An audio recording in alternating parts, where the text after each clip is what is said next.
La photo est terrible et laisse sans voix. Hélène Sy a toutefois trouvé les mots pour qualifier l'insoutenable histoire d'une famille africaine, dont la mère et la fille ont été retrouvées mortes de soif.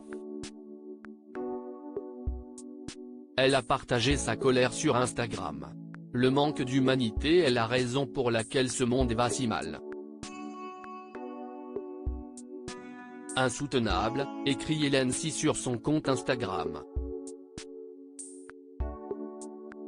L'épouse d'Omar Sy relaie l'interview réalisée par le Média Brut du père de famille qui a perdu femme et enfant, morte de soif dans le désert entre la Tunisie et la Libye. Des images qui ont fait le tour du monde et face auxquelles la femme de la star française n'a pas pu rester silencieuse.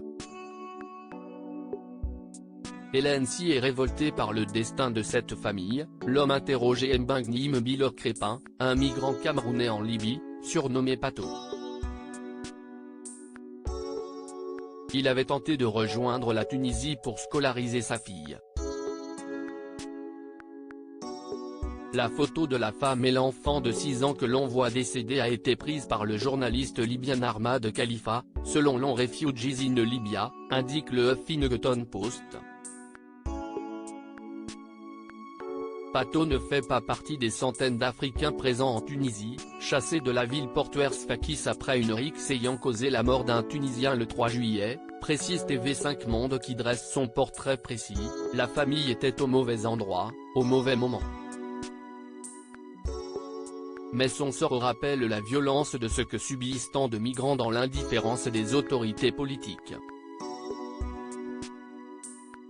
Forte de ses 122 000 followers, Hélène Sy sait que sa parole est entendue par de nombreux internautes sur les réseaux sociaux. Elle avait ainsi fait part de ses colères pour l'affaire Naël, jeune homme de 17 ans qui s'est fait tirer dessus par un policier lors d'un contrôle routier. Son parallèle entre le sort de migrants naufragés en mer sans aucune aide et le sauvetage des passagers du sous-marin Titan avait également secoué Instagram. La maman de 5 enfants est une femme investie dans de nobles causes, présidente de l'association C'est que du bonheur, organisation caritative qui améliore le quotidien des enfants et adolescents hospitalisés.